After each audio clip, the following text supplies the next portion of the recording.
What is up, guys? It's Verns back again with another Supercoach video. This time it's the AFL Team Picker. It got released yesterday. I am pumped as hell. I'll be honest, I set an alarm for like 8 a.m. yesterday to see if it was open. I swear when I looked at my phone I didn't see it there, but look, I was pretty tired and I struggled to get out of bed yesterday, so maybe I missed it. If I did, whoops. But we got to it now. And look, I'm super excited for it. Obviously, they released the flex position, 31 players to choose from, 3% drop in prices, so everyone shows a little bit cheaper than what they would have if this was a 30-man squad. I'm sure everyone's seen the flex position already. We know it's going to be an on-field option. There is no emergency for it, so you definitely want it to be a playing player. Almost just put your M1 there or your R1 there, because there's no emergency to cover. You want someone that's going to be playing every week. You can still run your loopholes on your lines as well. So you get the 23 players. You maybe get the opportunity to look at a 24th, 25th, depending on the week. And then only your best 22 players will score. So that's really sick. Obviously, we've got open round again this year. I guess a few things to take from it, like things I want to look at this year. First of all, like, I don't think we had a bad read in our open round last year. I think we made the right decision on not going for the premiums in those lines. Unfortunately, we chose the wrong premiums instead. It also just ended up being a bit of an I feel unlucky year, but we had players like Green who just popped off to like a whole nother level that outperformed like the premium, whichever premium you went for that was averaging like 110 to 115. He outperformed them at such a high level to start, like going 130, that it just punished you really hard for not having them, especially in the situation where like the rookies that we're covering, like McKercher and Sanders at points, and Robertson, they were pushing close to 80 points alone. So you weren't actually losing that much if you went for them and you had the better players and they made money. And yeah, it just didn't work out. I don't think it's incorrect. I don't think we should be overloading on those guys. But I don't think they should impact our judgment as much as they did last year, where I basically hard avoided them. With that as well, obviously we have the buys that have been spread out over 5 rounds this year, and I think they almost feel irrelevant. It doesn't matter because everyone has a good buy now. So you can basically just pick whoever you want. As long as you're not picking like 7 guys on the one buy line, you'll be pretty A-okay. Other things I want to take into effect is I don't want to be burning through my boosts like I did last year. My goodness, my boosts. I panicked. I messed up early. I didn't mess up early. In reality, if I just held my team and chilled, everything would have been fine. But I panicked. I used boosts early. I ended up only having 2 boosts for like the middle of the season. And when I look at the year before that, I had 4 boosts coming in. Getting an extra 2 boosts to like help upgrade, 1 extra downgrade, 1 extra upgrade, get a whole premium ahead. I used way too many trades sidewaysing people because I just thought we had so many trades that it didn't matter. I do think I maybe just go back to like a just hold your premium sort of strategy, where if they're underperforming, that's fine. You hold them. You worry about them in the buys or something like that. You don't need to worry about them earlier in the year, and affect your trades, your side, your upgrades or anything like that. So yeah, they're definitely the few key things I want to take into account this year. But yeah, I'm hoping for a better year. Last year was the worst year I've ever had on record and was very, very disappointed. At least, ever since I started taking Supercoach seriously. Not like the first year I ever played and I had no clue what I was doing. Didn't even know what rookies were. But yes, Team Pick is out. It is awesome. We're all super excited for it. And I've just got to be honest, like, it is just players that we know that are so obvious to pick that I think the first thing you do is you don't even look through the lines. You don't even look through anything. Like, we just know who we're going to. Let's just put a Jack McRae in because we know we're going to be picking him. He is going to be a forward, though. So, Jack McRae, boom, lock him on in. We know we're going to get a Smith. Let's lock him on in. Boom. I want a Luke Parker. I saw he was actually a forward. Hype me up for that. We want a Caleb Daniels. That is mental. Oh god. Oh god. Can't spell. Help. That's awesome. We also have someone like Jason Horn-Francis, but when I backspace just then, boom, you see him there. He's actually the number 1 most expensive forward, which is crazy. It's like, well, if he's the most expensive guy, do we really need to get him right now? I do think at the end of the day, he's underpriced. He's underpriced, and I think he'll be a pretty clear M1, at least F1, if not at least top, like, 5, like, by far sort of thing. So I think you just lock him into the side. Then we have a few others, like Mateus Philippou, that people have been considering. I haven't quite jumped on that bandwagon yet. We do have someone like Baker, who's also pretty cheap, potentially playing behind the ball at West Coast, which I love the idea of. That's something I do think I want to be a part of. So someone I might lock in there as well. So let's just lock them in, and boom, like your forward line's picked. Like the forward line is so straightforward, so you don't even need to look at them. Like they just pick themselves. It is insane. Other players I think that just pick themselves is like I want Oliver. Like I'm not even gonna bother looking through the list. Yep, let's get him. I want Cherry. Oh god, I need to actually. I think Cherry's actually at like the top of the table this time though, so I think that's fine. Yeah, Cherry, let's just lock him in real quick.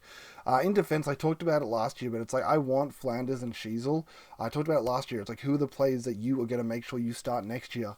Unfortunately, they're so damn expensive. It's once again those guys that it's like, well, do we really need to start them because they're so expensive? I think the biggest thing with last year is it's not the like yes, green and stuff punished us, but I think on top of it, it's like it wasn't starting the premiums that were like massively underpriced sort of thing. Like Flanders was over 100k underpriced. Um, Plus he was just in a good role, and like he was also like named a forward. So like yeah, Flanders just ended up being an easy pick last year. I think this year you probably could get away with maybe dodging just off the fact that he does have open round, but I kind of just want Flanders and Sheasel as like, you know what? If I lock these guys in, when I look at the rest of this list, like these are the guys that I just look at and I go, well, they're definitely like probably D1, D2. If not, like they're D3 plus. They're 100% D6 plus, but they're probably D3 plus. So locking them in just feels easy. And I know that was a really roundabout way about going, it's like starting a team picker. But me personally, like I just knew players. We've noted them down. We've been waiting for the team picker to come out. We wanted to see these guys before anything, and boom, that's that. They're the guys that like I just want to lock straight into my team, no questions asked. And unfortunately, the forward line picks itself to a degree where I think that everyone's going to have a very similar forward line. It's going to be very linear. It's going to be the same as a few years back, where if you don't pick the obvious guys, you get punished. Like Jack Zeeble could be Caleb Daniel this year. He ended up being like F1 for that year, and you got him for like 260k. That could be Caleb Daniel this year. And I think this is a similar year to that year where we're getting like we had Will Brody that year as well. That was really cheap. You had Bailey Dale who was really cheap and ended up being a premium. Like I think we just have the forward premiums pick themselves because of club changes for literally everyone but Jason Horn Francis.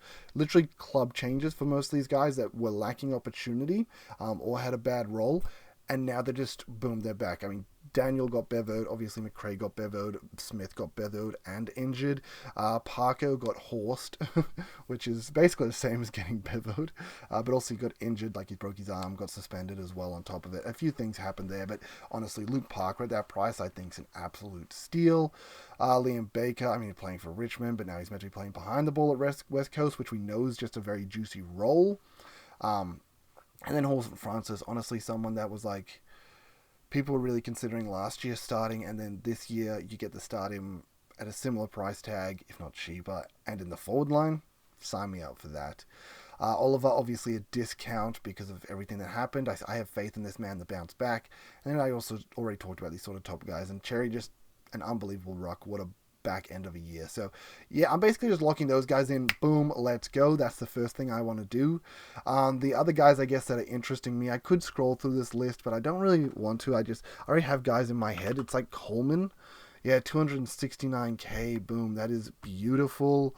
I don't know if I will go for Coleman, but he is so damn cheap that he doesn't have to do much to at least earn money as a rookie. So if he's got a role, if he's got his old role back in Brisbane, then this is just a steal. This is no brainer.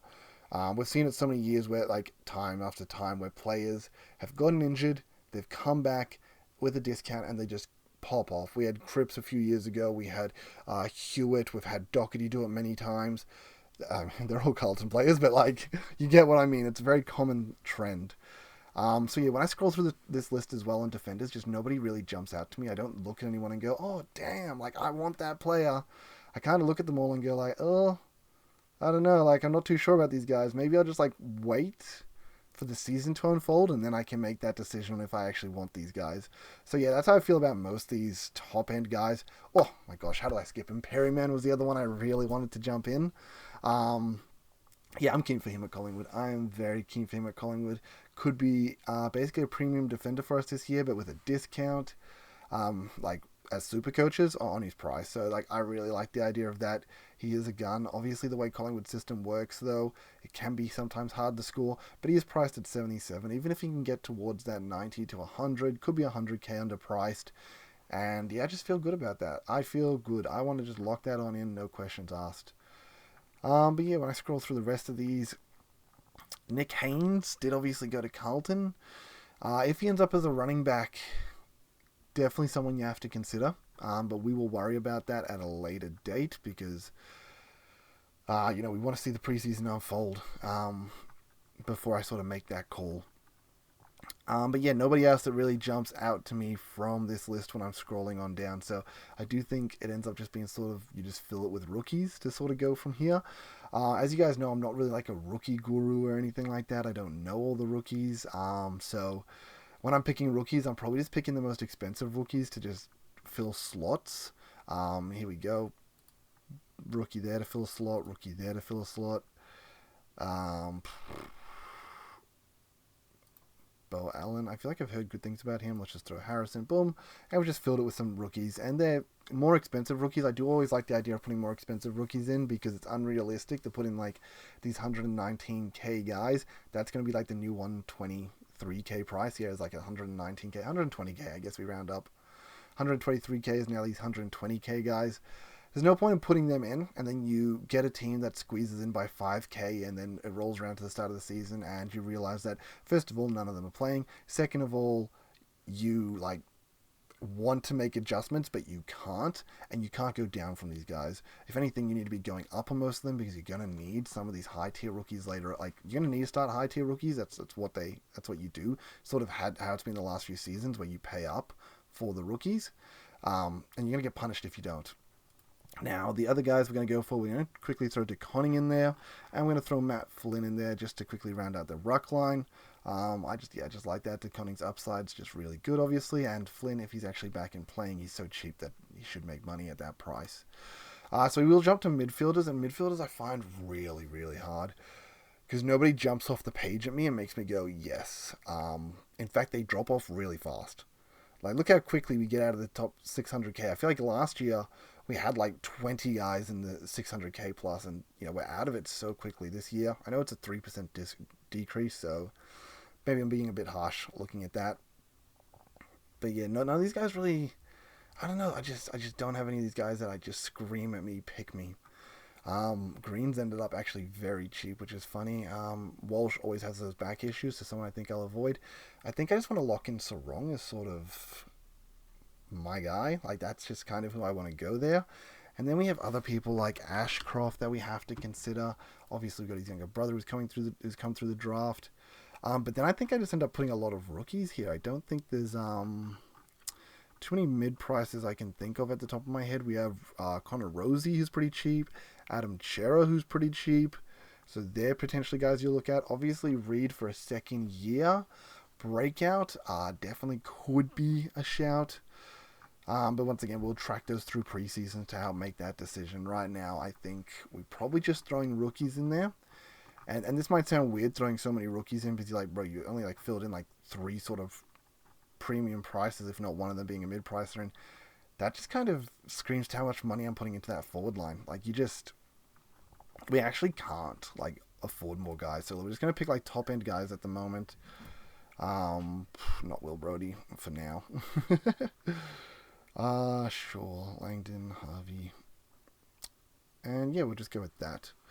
So I just slapped them on in, leaves 600k left. We need to put some rookies in and a flex guy. So I'm just going to quickly scroll to the bottom of our rookies here. I probably should have done these guys first, just because I don't want to cross over with the mids. No, I don't think I did cross over with the mids. That's good. Any rookies we're looking for? We got you in defense. Sure, we'll just grab Holtz and Cacao. Sure. Leaves 300k, kind of an awkward price. Maybe just ends up being another rookie. Me personally, I think I was going to put Sarong down in my flex position, just because I feel confident in Sarong playing. And as I said, you do want that to be a playing player.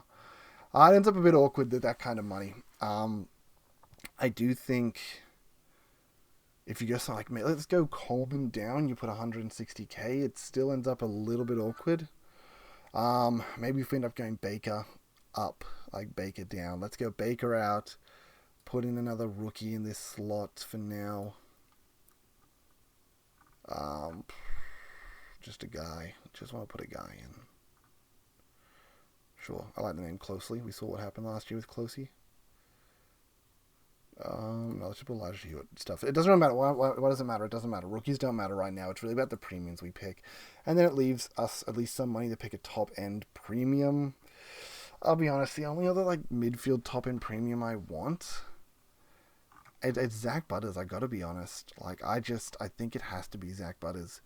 Maybe I can get away with getting Zach Butters if I do pick a cheaper rookie somewhere. Let's just maybe throw Langford out. Let's pick Zach Butters in the midfield, and then let's just get a guy for under that 140k. Hopefully we have someone there that's... Let's just go for it. Read. Boom. There we go. Team's done. Easy. Now, I think the biggest thing that we look at here is, yeah, as I said, these rookies, we don't really know anything about these guys. I don't know anything about these guys to a degree. They're going to pick themselves a lot more after the preseason. Right now, they're just all placeholders.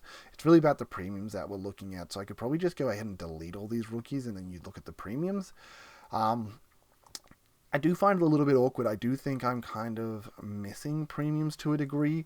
Like, if we look at the guys over 600k, just for example, we have Flanders 1, Sheasel 2, 3, 4. I'm going to count DeConning as a keeper, so 5 there. Sarong, that's 6. I think we're going to count Oliver as a keeper, so then we'd go for 7. But then, I mean, if you're going to pay for Ashcroft, you need to consider him a keeper. So that kind of becomes like 8, but 2 of them are kind of mid-pricey more than anything. And then all these forwards, Horn Francis puts us to like 9. So it's like 9 keepers that are like 400k plus. Not Perryman I didn't count, but let's just go 440k plus. Yeah, it feels a little bit awkward only putting 9 keepers, but I do think this is one of those years with the forward line. As I said, basically these guys are all keepers in my eyes. Like, we've basically got 5 premiums right there on the forward line. Boom, lock them in, 5 premiums, 2 rucks, so wrong is 8. Even if we only count the top 2 is 10, and then the top 2 here is 12. So then with 12 keepers, and it's not too bad at the end of the day. It's kind of a weird thing where it's like kind of guns and rookies to a degree, but like it's really not. I say it is because we have so many rookies in the team, but we actually have so many mid-prices. We have Parker, like, as I said, it's hard to count like Parker, Smith, McRae, Daniel, all those like mid-prices, when you just know they're going to be keepers in their role. Perryman is a mid-pricer, Ashcroft is a mid-pricer, Coleman as a mid-pricer, but we know he's going to, like, he's just going to smash that. Like, that's someone you feel comfortable having on field. So, yeah, a bit of an awkward blend here where we've got the mid-prices, we've got the premiums, we've got the rookies. It blends in quite nicely. And look, at the end of the day, if you want to like get more premiums, you can definitely go down from like a Coleman up on a Perryman, get a 3rd premium here, and get a different rookie somewhere else. Me personally, I just don't see me changing these forward line guys, even Baker. Ashcroft is a bit of a hard one. We know what a talent he is, but I do wonder if maybe you'd be better off. I mean, you can easily side with him to Baker. Like, I could just go Baker instead of Ashcroft. If I had to pick one of the two, it's like, who would I prefer? Honestly, I think obviously Ashcroft has the talent and I think the upside, but Baker has the role, and we've seen it historically that he can be a premium if he has that role. So that's why I do like Baker as well. But look, there's other ways you can find ways to get them into the team. I mean, technically I go down from one of these premiums. Say if I went down from a Butters to like a Baker, then I could put the money on a Coleman, but then that kind of ends up as a mid-price. Or I could put the money on a Parker, ends up as an actual premium. Yeah. Hard to say, but I think that's how the team's looking for now. I'm just going to quickly do this for everyone's sake, just to show you what I'm actually looking at in regards to, like, obviously if Matt Flynn goes down to a base rookie, then that puts another 150k that you can put on top of someone. I think this is more realistic as to, like, the players that you, like, can kind of lock in. Like, rookies, as I said, they'll pick themselves later, but these are kind of the premium guys or the known guys or the fallen premium guys that we've had previously. I guess 2 of them are breakouts. I think most of these guys are fallen premiums. I feel like Coleman you can count as a fallen premium. Definitely these guys in the forward line, but then Perryman and Ashcroft might be deemed more breakout candidates. But yeah, that's kind of the team I really like. As I said, there's plenty of other guys you can go through there. There's a Nick Haynes, there's a Liam Baker, there's a Callum Mills. I didn't even look at Mills. What is Mills' price at? Oh man, that's super cheap. That is super cheap. That's got to obviously add to the debate. So right now he's not there in my team, but I could see the justification of just going a Perryman to a Mills and putting an extra 60k in your pocket. What are you doing with that extra 60k? I do think if it's just sitting there round one, that kind of feels like a waste. But we did see last year where if you use too much of your bank and then you do have to make adjustments, you have to find the money somewhere. You have to downgrade someone you didn't want to downgrade so that you can then upgrade someone that you have to upgrade, sort of thing. So it just, yeah. But anyway, guys, that's my initial take on the Supercoach Team Picker. These are the players that interest me the most from the word go. These guys I've been looking the most keen for. And yeah, super hyped for it. Oh, you definitely split a Butters into like a Mills and maybe a Baker or something. Okay, I'm gonna stop talking about it. But yeah, I appreciate all you tuning in, taking in my first thoughts, taking in my hopefully my ideas and my plans going into this year. I really need to say them out loud and actually stick to them this year, because last year I feel like I said some ideals and then round one hit and I just abandoned it all and blew up my whole season real quick. But yeah, till next time, guys. I appreciate all you for tuning into the end of the video, liking and subscribing for your consistent injections of Supercoach content directly into your YouTube feed. Peace, later.